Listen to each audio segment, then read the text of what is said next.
जो सबसे महत्वपूर्ण बात है, जो आप लोगों के सामने आजकल बार बार व्हाट्सएप यूनिवर्सिटी से लगातार आ रही है।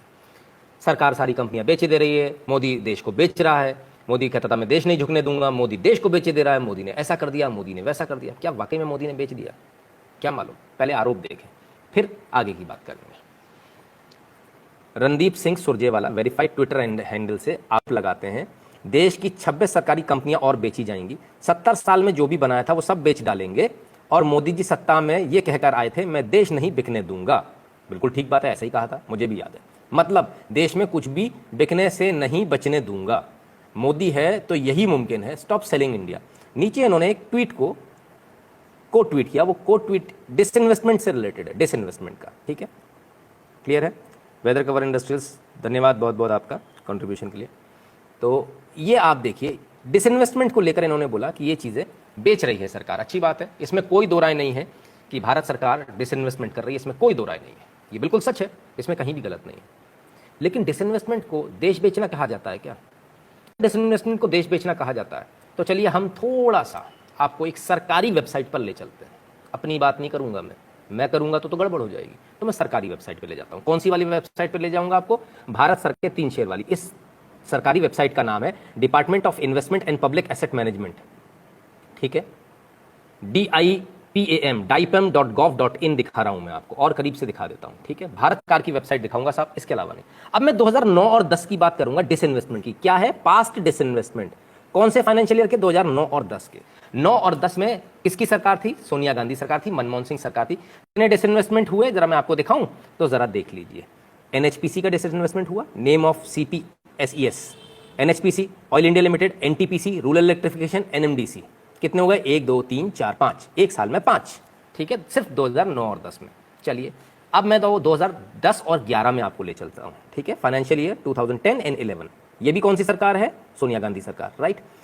SJVN limited, engineers India limited, coal India limited, power grid corporation of India limited, MOIL, और shipping corporation of India limited.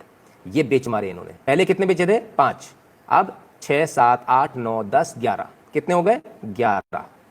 2 साल में 11 पे पहुंच गई कहानी। चलिए थोड़ा और आता हूं आपके 11 और 12 में, वही सोनिया गांधी सरकार, मनमोहन सरकार। 12 हो गए थे, कितने हो गए थे? 11 हो गए थे, right. Power finance PFC limited and oil and natural gas corporation limited, इन दो का इन्वेस्टमेंट और 12 13 हो गए, ठीक है साहब। और देखिए और कितने इन्होंने डिसइन्वेस्टमेंट किए, कितनी कंपनियां इन्होंने बेची। अब हम भी कहते हैं कांग्रेस ने भारत को बेचा था। अब 12-13 की बात करूंगा, 2012 और 13 में कितनी कंपनियां बेची। चलिए आ जाइए। NBCC limited, national building construction corporation limited, Hindustan copper limited, NMDC limited, Indian oil India limited, NTPC, RCFL, NALCO, SAIL, ठीक है। पहले कितने हो गए थे? मेरे ख्याल से 13 हो गए थे, 12 या 13 हो गए थे। 14 15 16 17 18 19 20 21, कितने हो गए? अब 21 हो गए, राइट। 2012-13 में अभी खत्म नहीं हुआ, क्योंकि 14 तक इनकी सरकार थी, 14 में मोदी सरकार आई है, तो जरा 13-14 तो ले लो। अब खोल रहा हूं 13 और 14 का चिट्ठा, और ये रहा 13 और 14 आपके स्क्रीन पर जो भरा पड़ा है, ठीक है। ये शुरुआत किसने करी? आ जाइए ऊपर से ले लेते हैं, ठीक है। कितने हो गए थे मुझे अब याद भी नहीं, बहरहाल।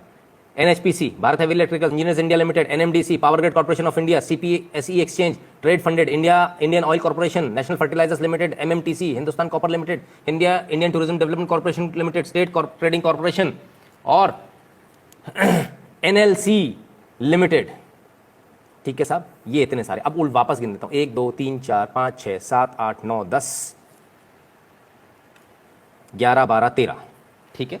13 और 14 15 16 17 18 19 20 21, ठीक है। 22 23, ठीक है। 24 25 26 27 28 29 30 31 32 33 34, 34 बार 2000। ये आंकड़े 2009 से अवेलेबल है हमारे पास में इस वेबसाइट के ऊपर, 2009 से पीछे के आंकड़े नहीं है, ये तो सिर्फ 2009 से बता रहा हूं, सिर्फ 2009 से 2013-14 तक। कितनी बार? 34 बार भारत को बेचा इन्होंने। अगर डिसइन्वेस्टमेंट को बेचना कहते हैं, कितनी हद हो गई, हद है बेईमानी की। 34 डिसइन्वेस्टमेंट्स आपने किए, 34। और जब ये सरकार करती तो उसी डिसइन्वेस्टमेंट को आप कहते हो भारत बेचा जा रहा है, तब आपने तो 34 बार बेचा। सोनिया गांधी सरकार ने तो 34 बार बेचा देश को, तो देश को जवाब देंगे कि 34 बार क्यों बेचा। ये झूठ कब तक चलेगा? एक तरफ आप क्या शिकायत करते हो, रेल में जाते हैं तो सुविधाएं नहीं मिल रही, जब तेजस जैसी ट्रेन चलती है तो क्या बोलते हैं? रेलवे का प्राइवेटाइजेशन हो रहा है। बीएसएनएल की सिम नहीं खरीदेंगे, खरीदेंगे जियो की सिम, लेकिन जिंदा बीएसएनएल चाहिए। कैसे हो जाएगा भाई? मेरे पैसे के टैक्स के पैसे पर मैं तो तैयार नहीं हूं। या तो आप बीएसएनएल की सिम खरीदो, या बीएसएनएल वाले अपनी क्वालिटी में इतना सुधार लाएं कि लोग उनकी सिम खरीदें। उन्होंने खरीदनी नहीं है, उनका रवैया बदलता नहीं है। आप सरकारी हॉस्पिटल में चले जाइए, वहां भी यही हाल है। जब सब जगह यही हाल है तो लोग क्या बोलते हैं, अरे यार इससे तो प्राइवेट में बड़ा अच्छा है। आप जाइए जियो के काउंटर पर और बस अंगूठा लगाना है आपको, और आपको सिम दे देता है और चालू हो जाती है। बीएसएनएल वाला एक दिन में भी चालू करता है सिम, तो भी एहसान दिखाकर करता है कि देखो मैंने तुम्हारी सिम जल्दी चालू करा दी। राइट, ये है। ऑयल इंडिया एनएचपीसी 2-3 बार आ गए। हाँ बिल्कुल 2-3 बार आएंगे सर, क्योंकि इसका 2-3 बार डिसइन्वेस्टमेंट हुआ है, एक बार नहीं हुआ है। जितनी बार हुआ, जितने फाइनेंशियल ईयर में हुआ, उतनी फाइनेंशियल ईयर में दिखाया। और आज फिर से एनएचपीसी और इन सब का नाम आपको दोबारा मिल जाएगा, ऐसा नहीं है कि नहीं मिलेगा। क्योंकि स्टेक ऑफलोड जो होती है, सरकार की जो भागीदारी है, वो एक बार में पूरी खत्म नहीं करती सरकार, थोड़ा थोड़ा करके ऑफलोड करते। कभी 5% कर दिया डिसइन्वेस्टमेंट, कभी 10% कर दिया। सरकार को जब जितना डिसइन्वेस्टमेंट जरूरी लगता है, right. So it is not कि एक ही बार होगा, ठीक है। तब जाना प्राइवेट में इलाज कराने, सिम प्राइवेट चाहिए है, बैंक प्राइवेट चाहिए है, सब कुछ प्राइवेट चाहिए, तो ये सरकारी क्यों रखें फिर? जब हम सब कुछ प्राइवेट में ही जाना है, प्राइवेट में सुविधाएं अच्छी मिलती हैं, घर पे आके आके बैंक वाला खाता खोल देता है, आपके ऊपर उल्टे सीधे चार्जेस नहीं लगते हैं तो आप कंप्लेंट करते हो तो वापस आ जाते हैं। स्टेट बैंक में सुनवाई नहीं होती है, होता है ना आपके साथ, मेरे साथ भी हुआ, जबरदस्ती का मेरे ऊपर डेबिट लगा दिया, ठीक है ना। तो ये तमाम सारी चीज़ें, जब ये सारी चीज़ें हैं, सरकारी स्कूल में बच्चे को पढ़ाना नहीं, प्राइवेट में पढ़ाना, तो फिर आखिर इन स्कूल को, बिल्डिंगों को, इन बड़े बड़े टेलीफोन एक्सचेंज को, इन बड़े बड़े बैंक्स को खोलने का फ़ायदा क्या है? क्यों इसके लिए हम लोग पैसा दे रहे हैं? इनकी तनख्वाहों के लिए क्यों पैसा दे रहे हैं? इसकी कोई आवश्यकता नहीं है। सरकार भी डिसइन्वेस्टमेंट इसी प्रक्रिया के तहत करती है। सुधीर द्विवेदी जी बहुत बहुत धन्यवाद आपका। तो जब ये डिसइन्वेस्टमेंट होता है, डिसइन्वेस्टमेंट को एक जामा आजकल जो व्हाट्सएप यूनिवर्सिटी वाले अनपढ़ जो पढ़ा रहे हैं, वो ये पढ़ा रहे हैं देश बिक रहा है। तो भाई देश 34 बार बेचा, 2009 से 2013-14 तक 34 टाइम्स। और ये मैं नहीं कह रहा हूँ, अगर आपको मेरे आंकड़ों पर कहीं से भी शक है तो आप कुछ मत कीजिए, आप इस सरकारी वेबसाइट पर चले जाइए, और ये वेबसाइट को अच्छे से दिखा देता हूँ, देख लीजिए, dipam.gov.in, ठीक है। उसमें आपको सब कुछ सारे आंकड़े मिल जाएंगे। चिराग जी बहुत बहुत धन्यवाद आपका। क्लियर है, बिल्कुल क्लियर है। आप लोगों को जो बेवकूफ़ बार बार बनाया जा रहा है उसमें समझ में आ रहा है क्या हो रहा है क्या नहीं हो रहा है, ठीक है। और ये जो सारी चीज़ें हैं, डिसइन्वेस्टमेंट इसलिए नहीं होता कि हमको इसको प्राइवेट कर देना है, बेच देना है। इसका मतलब ये होता है हमें इसकी कार्यकुशलता बढ़ानी, कार्यक्षमता बढ़ानी। पीपीपी पे जाती हैं चीज़ें, पब्लिक प्राइवेट पार्टनरशिप, ठीक है ना, उस पर जाती हैं चीज़ें। कोई बेच नहीं रहा, कुछ नहीं बिक रहा है, सड़कें कोई बिक नहीं जा रही, जो सड़कें बन रही हैं जिन पर आप चलते हैं। आप एक बात बताइए, सरकारी सड़कें थी तब कैसे चलते थे? 300 किलोमीटर चलने में कितना समय लगता था आपको? 10-10 घंटे लगते थे। आज एक्सप्रेसवे बन गए, आप टोल देते हो, प्राइवेट है वो, आप टोल देते हो, लेकिन आप कितनी स्पीड पे चलते हो? 120, 140। वो 300 किलोमीटर चलने में जिसमें आपको 10 घंटे लगते थे, आज कितने लगते हैं? 3 घंटे, 3.5 घंटे, ज़्यादा से ज़्यादा 2.5 घंटे में भी हम लोग कवर करते हैं।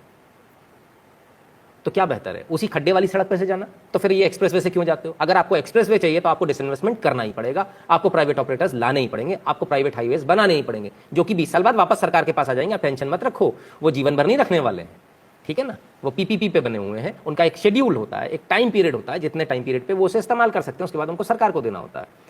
सोमेश्वरानंद सरस्वती जी बहुत बहुत धन्यवाद आपका। तब बहुत क्लियर है, एकदम साफ हो जाता है कि आपको व्हाट्सएप यूनिवर्सिटी जो पढ़ाती है, व्हाट्सएप यूनिवर्सिटी आपको तमाम सारे व्हाट्सएप पर आपके पास में मैसेजेस आएंगे, जितनी जगह से आपके पास मैसेज आए हो कि मोदी देश को बेच रहा है, ये वीडियो ज़रूर दे दीजिएगा, उनको वापस ले जाकर पकड़ा दीजिएगा, ठीक है ना। उनको भी ज़रा समझ में आ जाए कि भाई देश की जनता बेवकूफ़ नहीं है। यहाँ बहुत सारे लोग हैं जो डिसइन्वेस्टमेंट का मतलब भी समझते हैं और जो डिसइन्वेस्टमेंट के पुराने आंकड़े भी दिखा देते हैं, और वो भी सरकारी वेबसाइट से। ये हम नहीं कह रहे, ये जो वेबसाइट है ये हमने नहीं बनाई, ये वेबसाइट भी कांग्रेस सरकार नहीं बनाई है, 2009 से इसके आंकड़े हैं, हमारी बनाई हुई नहीं है कि मैंने घर पे नहीं बना दी, ठीक है ना। तो इसको भी बहुत क्लियरली समझने का प्रयास कीजिए। बहुत सारी चीज़ें आपके सामने आएंगी, बहुत सारी चीज़ें इस प्रकार की आएंगी जो आपको बार बार ये बताएंगी कि देखिए देश के अंदर ऐसा हो रहा है, देश के अंदर डिसइन्वेस्टमेंट हो रहा है। डिसइन्वेस्टमेंट को क्या बताया जा रहा है? डिसइन्वेस्टमेंट को बताया जा रहा है जो चीज़ें अच्छी करी जा रही हैं उसको बताया जा रहा है देश बेचा जा रहा है। ये ठीक उसी प्रकार से जैसे जब गोल्डन कोऑर्डिनेटर बन रहा था, तब सरकारों ने, जब विपक्ष में बैठे हुए जो लोग थे, कांग्रेस के जो लोग थे, उन्होंने कहा था जरूरत ही नहीं है इनकी गोल्डन कोऑर्डिनेटर की। और आज आप सोचिए, आज देश के अंदर एक्सप्रेसवेज हैं, ये वही लोग हैं जो हर बार हर चीज़ में इन्हें अड़ंगा लगाना होता है। एक्सप्रेसवे बनते तो ये कहते सड़क बेच दी, अगर रेलवे स्टेशन का सौंदर्यीकरण करना होता है तो ये कहते हैं कि रेलवे स्टेशन बेच दिए। अभी दिल्ली का जो रेलवे स्टेशन है वो भी एयरपोर्ट की तर्ज पर बनने वाला, आपको बहुत मजा आएगा वहाँ जाकर। गुरुजी ऐसे लोग ऐसे हैं, चाहिए एक्सप्रेसवे गाड़ी 25 लाख की, पर टोल देने में जान सूख जाती है। बिल्कुल ऐसे बहुत सारे लोग हैं, बिल्कुल यही मचा, वहाँ चिल्लाते हैं लूट मचा रखी है। अविन गर्ग जी बिल्कुल मैं आपसे सहमत हूँ। जो लोग 25-25 लाख की गाड़ियों में चलते हैं, जो लोग 5-5 हज़ार का डीजल भरवाते हैं, वो लोग 200 रुपये के टोल देने पर किस तरह से नंगाई करते हैं, ये हमने भी देखा हुआ है। ये हमें बहुत अच्छी तरह से पता है। उतर कर गाड़ी से लड़ेंगे भी, अपनी दादागिरी भी दिखाएंगे, वही लोग हैं, कोई दूसरे नहीं। सुविधाएं भी पूरी चाहिए, पैसा भी नहीं देना, सब हराम में चाहिए। तो हराम में तो सर कुछ नहीं मिल पाएगा, है ना। आपको ट्रेन भी चाहिए, अच्छी चाहिए। ट्रेन लेट हो तो हमको मुआवजा मिलना चाहिए, तो प्राइवेट ट्रेन में मिल रहा है भाई। ट्रेन यदि आधे घंटे से ज़्यादा लेट होगी तो आपको मुआवजा मिलेगा, वो भी मिल रहा है, फिर क्या दिक्कत है। हॉस्टेस होनी चाहिए ट्रेन में, हाँ वो भी मिल रही है।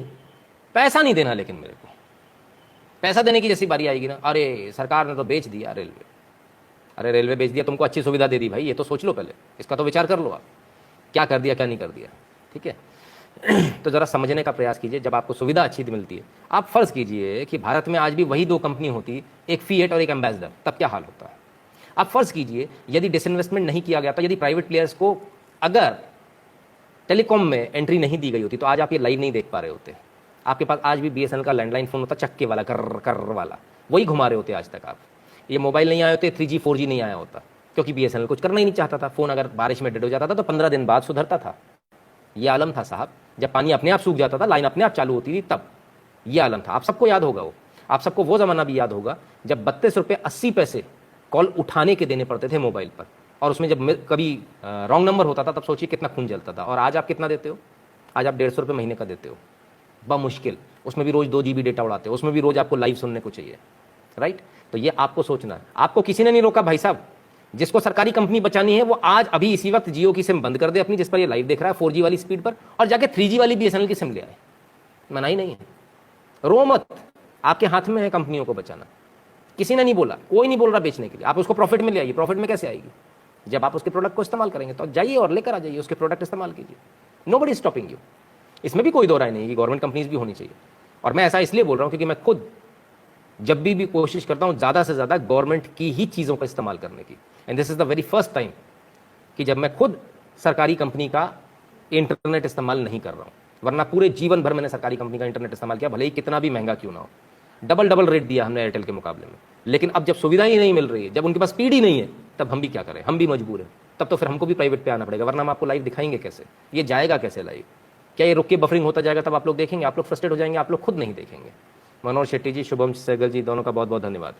Sir don't say like that कि बीएसएनएल ही यूज़ कर रहा हूँ मैं। सर मेरे पास भी बीएसएनएल की एक सिम है, आज तक मैंने उसको पोर्ट नहीं कराया, और सिर्फ इसी ने नहीं कराया कि हमको सपोर्ट करते रहना बीएसएनएल को। लेकिन ऐसे भी काम नहीं चलेगा कि एक तरफा सपोर्ट होता रहे, कुछ बीएसएनएल भी तो करे। 4G है, 5G आ रहा है, कुछ तो लाइसेंस लो भाई, कुछ तो स्पीड बढ़ाओ। आपका 3G का रेट 4G से ज़्यादा है, कौन लेगा आपसे? कौन रिचार्ज कराएगा? ज़रा समझिए, बहुत सारी चीज़ें। मैं जाता भी हूँ तो मैं कोशिश करता हूँ सरकारी गेस्ट हाउस में रुकने की, सरकारी जो जितनी भी जगह होती है वहाँ रुकने की प्रयास करता हूँ। मैं प्राइवेट नहीं देखता हूँ, हालांकि मुझे पता है वो बड़े शैबी टाइप के होते हैं, गंदे होते हैं, फिर भी वहीं रुकने का पसंद करते हैं। क्यों? गवर्नमेंट की जगह पर रुकना ज़्यादा अच्छा है, गवर्नमेंट को पैसा जाए, हमारे मन में ही होता है। लेकिन गवर्नमेंट के मन में क्या पलट कर? ये एक तरफा कब तक चलेगा? और ऐसा नहीं है कि ये गवर्नमेंट आ गई, मोदी सरकार तो अभी आई है। मैं तो आपसे 1998, 97, 96 से बता रहा हूँ, तब से लेकर आज तक हम रिटायरिंग रूम में ही रुकते आए। हमने कभी भी इधर उधर नहीं रुके, रेलवे के रिटायरिंग रूम में ही रुकना है। और बड़ी परेशानी होती थी, 2-2 घंटे खड़े रहना पड़ता था ट्रेन आने के बाद कि खाली होगा रूम तब मिलेगा। तभी भी हमने किया, लेकिन उसके बदले में क्या मिला? वही गंदे बाथरूम्स, गंदी संदी रूम्स। बेडशीट के लिए भी 10 बार उसको बोलो तब जाके एक बार बदलेगा। ये रोज रोज के झगड़े। तब क्या होता है? फिर धीरे से इसको प्राइवेटाइज किया जाता है, इसको अच्छी तरह से चलाने के लिए। ठीक है, क्यों होता है ऐसा? छोटे छोटे कर्मचारियों के छोटे छोटे लालच की वजह से। ठेकेदार से सेटिंग हो गई कपड़े बेडशीट धुलने वाले से, उसने बोला 2 बार में 1 बार बदल दूंगा। इसको कुछ नहीं मिला, इसको 101 रुपये मिल गए, उसी में खुश हो गया। ये सब चीज़ें जब चलती हैं तब ऐसे ही होता है, तब धीरे धीरे प्राइवेटाइजेशन होता है। राहुल पागल गांधी, आज पगला बच्चा है सर वो ना, कहाँ आप उसके लिए बेचारे के लिए परेशान हो रहे हैं। ठीक है, तो ये तमाम सारी चीज़ें हमने, ये कोई पहली बार नहीं बिक रही सारी कंपनियां अगर इसको बिकना बोलते हैं डिसइन्वेस्टमेंट को, तो ये राहुल गांधी जी को अपनी मम्मी से जाके पूछना चाहिए कि मम्मी 2009 से 2013-14 तक आपने 34 बार देश को क्यों बेचा? ये उनको सवाल करना चाहिए अपनी मम्मी से जाके। वो सवाल उनको ज़रूर